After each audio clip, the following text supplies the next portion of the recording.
my fellow Americans, and the people who brought me to the dance, Delawareans. I see my buddy, Senator Tom Carper down there, and I think Senator Coons is there, and I think the governor's around. Is that Ruth Ann? And that former Governor Ruth Ann Minner. Most importantly, my sisters-in-law and my sister Valerie. Anyway.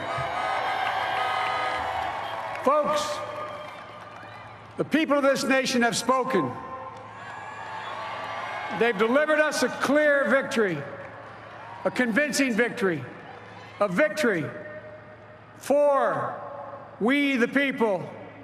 We've won with the most votes ever cast for a presidential ticket in the history of the nation.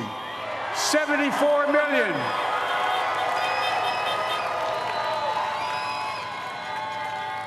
What I must admit has surprised me.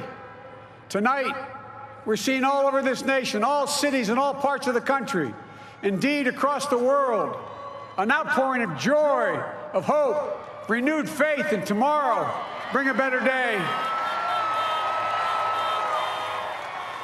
And I'm humbled by the trust and confidence you've placed in me. I pledge to be a president who seeks not to divide, but unify, who doesn't see red states and blue states, only sees the United States. And work with all my heart, with the confidence of the whole people, to win the confidence of all of you. And for that is what America, I believe, is about. It's about people. And that's what our administration will be all about. I sought this office to restore the soul of America, to rebuild the backbone of this nation, the middle class, and to make America respected around the world again, and to unite us here at home. It's the honor of my lifetime that so many millions of Americans have voted for that vision. And now, the work of making that vision is real. It's a task, the task of our time.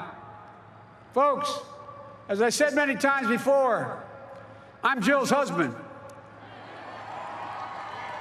And I would not be here without her love and tireless support of Jill and my son, Hunter, and Ashley, my daughter, and all our grandchildren, and their spouses, and all our family.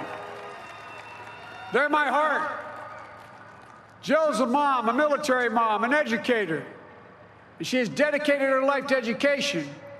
But teaching isn't just what she does, it's who she is. For American educators, this is a great day for y'all. You're going to have one of your own in the White House. And Jill's going to make a great First Lady. I'm so proud of her.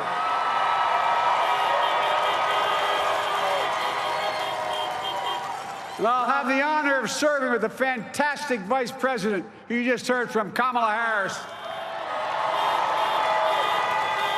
who makes history as the first woman, first black woman, the first woman from South Asian descent, the first daughter of an immigrant ever elected in this country.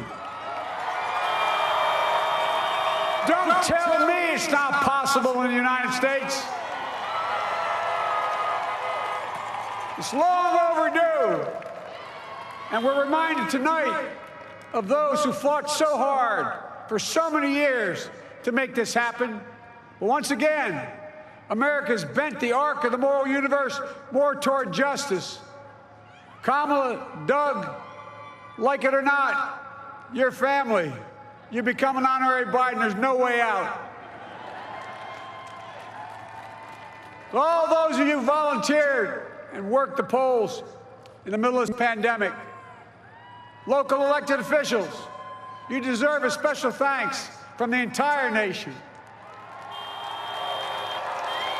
And to my campaign team and all the volunteers and all who gave so much of themselves to make this moment possible, I owe you. I owe you. I owe you everything. And to all those who supported us, I'm proud of the campaign we built and ran. I'm proud of the coalition we put together, the broadest and most diverse coalition in history. Democrats, Republicans, independents, progressives, moderates, conservatives, young, old, urban, suburban, rural, gay, straight, transgender, white, Latino, Asian, Native American. I mean it, especially those moments, and especially for those moments when this campaign was at its lowest ebb. The African-American community stood up again for me. You've always had my back, and I'll have yours. I said at the outset, I wanted to represent this campaign to represent and look like America. We've done that. Now that's what I want the administration to look like and act like. For all those of you who voted for President Trump, I understand the disappointment tonight. I've lost a couple times myself, but now let's give each other a chance. It's time to put away the harsh rhetoric, lower the temperature, see each other again, listen to each other again. And to make progress, we have to stop treating our opponents as our enemies. They are not our enemies. They are Americans. They're Americans. The Bible tells us, to everything there is a season, a time to build, a time to reap and a time to sow, and a time to heal. This is the time to heal in America.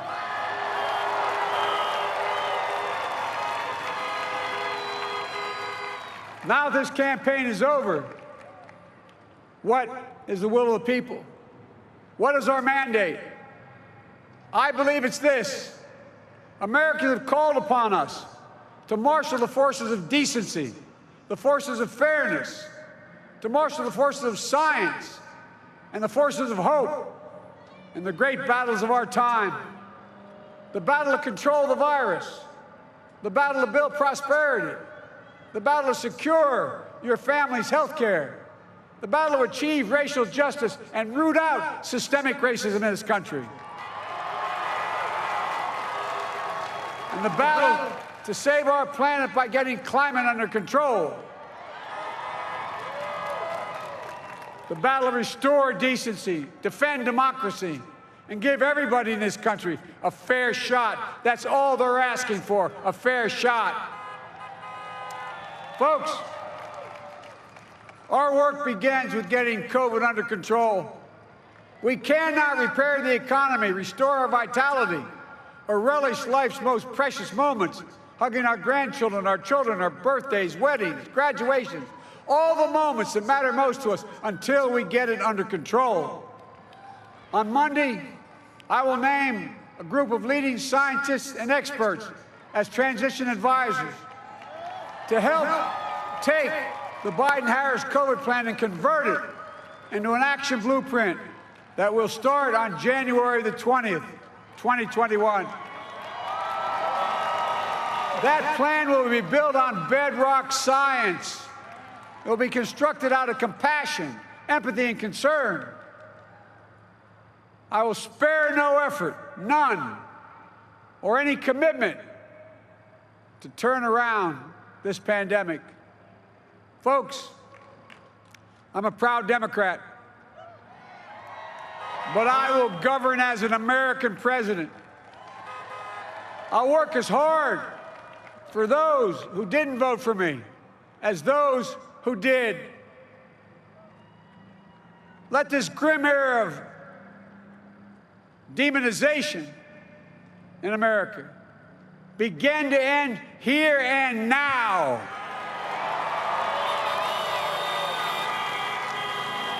The refusal of Democrats and Republicans to cooperate with one another, it's not some mysterious force beyond our control. It's a decision, a choice we make. And if we can decide not to cooperate, then we can decide to cooperate. And I believe that this is part of the mandate given to us from the American people. They want us to cooperate in their interest. And that's the choice I'll make. And I'll call on Congress, Democrats and Republicans alike, to make that choice with me. The American story is about slow yet steadily widening the opportunities in America. And make no mistake, too many dreams have been deferred for too long. We must make the promise of the country real for everybody, no matter their race, their ethnicity, their faith, their identity, or their disability. Folks, America has always been shaped by inflection points, by moments in time where we've made hard decisions about who we are and what we want to be. Lincoln in 1860, coming to save the Union. FDR in 1932, promising a beleaguered country a new deal. JFK in 1960, pledging a new frontier. And 12 years ago, when Barack Obama made history, he told us, yes, we can. Well, folks, we stand at an inflection point. We have an opportunity to defeat despair, to build a nation of prosperity and purpose. We can do it. I know we can. I've long talked about the battle for the soul of America. We must restore the soul of America. Our nation is shaped by the constant battle between our better angels and our darkest impulses. And what presidents say in this battle matters. It's time for our better angels to prevail. Tonight, the whole world is watching America. And I believe at our best, America is a beacon for the globe. We will lead not only by the example of our power, but by the power of our example. I've always believed, many of you heard me say it, I've always believed we can define America in one word: possibilities. That, in America, everyone should be given an opportunity to go as far as their dreams and God-given ability will take them. You see, I believe in the possibilities of this country. We're always looking ahead to an America that's freer and more just, ahead to an America that creates jobs with dignity and respect, ahead of America that cures diseases like cancer and Alzheimer's, ahead to an America that never leaves anyone behind, ahead of America that never gives up, never gives in. This is a great nation.